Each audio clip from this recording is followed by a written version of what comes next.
Bismillahirrahmanirrahim. Assalamualaikum warahmatullahi wabarakatuh.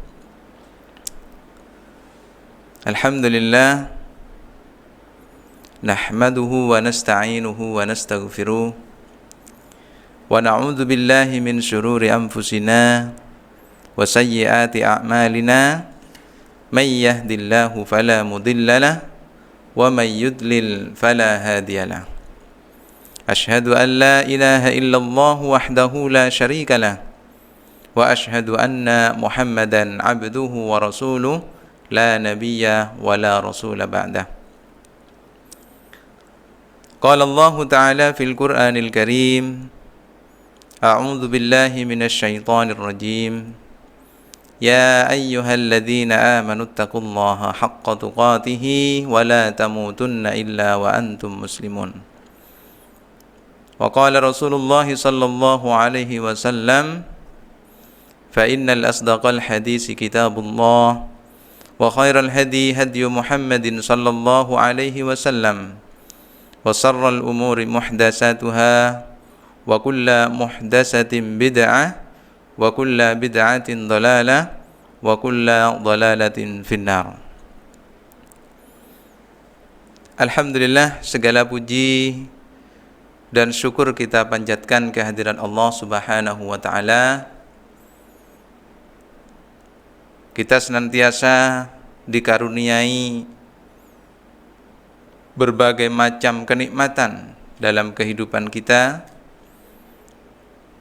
Nikmat yang paling utama adalah nikmat iman. Ya. Karena nikmat iman inilah yang akan memberikan manfaatnya dalam dua kehidupan kita, yakni ketika kita masih hidup di dunia, lebih-lebih nanti di akhirat. Ma'asyiral muslimin wal muslimat rahimani wa rahimakumullah. Pada kesempatan ini kita akan memulai mengkaji sebuah kitab, di mana kitab ini dijadikan rujukan oleh para ulama yang diajarkan baik itu di kalangan pondok pesantren atau dalam majelis-majelis. Kitab ini sangat penting untuk kita ketahui, karena di dalamnya mengajarkan akidah kita, supaya tauhid kita benar-benar sesuai dengan apa yang Allah kehendaki. Yaitu kitabnya adalah kitab Ushulus Salasah. Kitab ini ditulis oleh Syekhul Islam Al-Mujaddid. Beliau adalah Syekh Muhammad bin Abdul Wahhab. Mari kita mengenal sedikit biografi dari beliau ini. Beliau adalah Al-Imam Syekh Muhammad bin Abdul Wahhab bin Sulaiman bin Ali bin Muhammad bin Rashid bin Buraid bin Muhammad bin Mushrif bin Umar, salah seorang keturunan Bani Tamim yang paling dermawan. Ulama besar ini dilahirkan di negeri Al-Uyainah pada tahun 1115 Hijriah, dalam rumah yang penuh ilmu, kemuliaan dan agama. Ayah beliau adalah seorang alim yang besar, sedang kakeknya Sulaiman adalah alim di negeri Najd pada zamannya. Syekh Muhammad bin Abdul Wahhab ini telah hafal Al-Quran sebelum beliau ini umur 10 tahun. Lalu mempelajari ilmu fikih sampai mendalam. Ya, ini adalah biografi dari pengarang atau penulis dari kitab Ushulus Salasah. Ya. Kemudian yang akan saya sampaikan ini adalah merupakan syarih atau penjelasan dari kitab Ushulus Salasah, ya, yang disampaikan oleh Syekh Muhammad bin Shalih Al-Utsaimin. Biografi singkat tentang Syekh Muhammad bin Shalih Al-Utsaimin, ya, beliau adalah Abu Abdillah Muhammad bin Shalih bin Muhammad bin Utsaimin Al-Wuhaibi At-Tamimi. Beliau dilahirkan di kota Unaizah pada tanggal 27 Ramadan pada tahun 1347 Hijriah. Nah, inilah biografi dari penulis dari kitab Ushulus Salasah dan yang mensyarih atau yang menerjemahkan, ya, menerjemahkan atau memberikan penjelasan terkait dengan kitab Ushulus Salasah ini. Para pemirsa yang dirahmati Allah, Syekh Muhammad bin Abdul Wahhab memulai risalahnya itu dengan kalimat Bismillahirrahmanirrahim. Dengan nama Allah yang Maha Rahman lagi Maha Rahim. Ar-Rahman, Allah memiliki sifat Maha Pengasih. Dan Ar-Rahim, Allah memiliki sifat penyayang kepada hamba-hambanya. Kemudian tafsir dari kalimat Bismillahirrahmanirrahim ini disampaikan oleh Syekh Muhammad bin Shalih Al-Utsaimin, ya. Beliau menjelaskan atau memberikan tafsir tentang bacaan atau awal dari kitabnya ini, kitab dari yang ditulis oleh Syekh Muhammad bin Abdul Wahhab, Bismillahirrahmanirrahim. Jadi pengarang yaitu Syekh Muhammad bin Abdul Wahhab, semoga Allah merahmatinya, melalui tulisannya dengan memulai tulisannya dengan basmalah, yaitu dengan mengikuti kitabullah azza wa jalla, yakni Al-Quran. Sebagaimana kita pahami, sebagaimana kita ketahui bahwasanya Al-Quran itu diawali dengan, ya, dengan basmalah, Bismillahirrahmanirrahim. Di surat Al-Fatihah itu dimulai dengan kalimat Bismillahirrahmanirrahim. Kemudian juga berdasarkan atau merealisasikan hadis bahwasanya setiap perkara penting yang tidak dimulai dengan bismillah, ya, dengan menyebut nama Allah, maka ia adalah terputus. Maksudnya terputus di sini apa? Ya, terputus dari pertolongan Allah, ya. Karena kita senantiasa memohon pertolongan dan memohon perlindungan kepada Allah. Nah,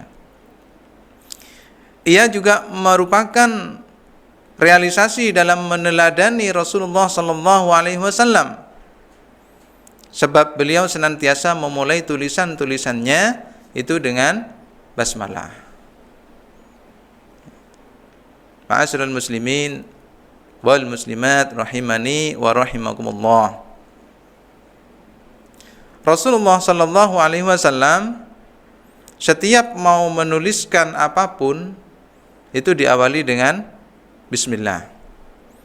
Contohnya ketika Rasul, ya, mengirimkan surat untuk mengajak seseorang atau pemimpin, ya, pada waktu itu seorang raja misalnya, Rasulullah mengirimkan surat di mana surat itu diawali dengan Bismillahirrahmanirrahim. Ya. Kemudian Bismillahirrahmanirrahim ini dalam kata bismi, ya, dalam istilah bahasa Arab itu dikenal dengan istilah jar atau jer dan majrur, itu berkaitan dengan sesuatu yang dihapus berupa fi'il muakhar, kata kerja yang diakhirkan, yang sesuai dengan konteksnya. Artinya ketika kita mengucapkan bismillah, ya, kita mengucapkan bismillah untuk melakukan sesuatu amal yang soleh, maka di situ sudah ada niat, ya, sudah ada niat untuk melakukan sesuatu, ya, berupa amal soleh itu, sehingga tidak perlu disebutkan bismillah, aku akan melakukan ini, bismillah saya akan melakukan ini, tidak perlu, cukup di dalam hati saja, itu sudah termasuk dalam niat. Maka apabila kita simpulkan, ya, kata beliau Syekh Muhammad bin Shalih Al-Utsaimin, apabila disimpulkan bahwasanya bismillah yang dimaksud di sini adalah niat dari Syekh Muhammad bin Abdul Wahhab untuk memulai menulis suratnya itu, menulis risalah atau kitabnya dengan bismillah ini untuk memohon petunjuk kepada Allah, memohon pertolongan kepada Allah. Kemudian kita mentakdirkan atau menyimpulkan sesuatu yang terbuang tersebut adalah fi'il atau kata kerja. Karena dalam setiap akan melakukan, pastilah sesuatu itu berupa amalan atau pekerjaan.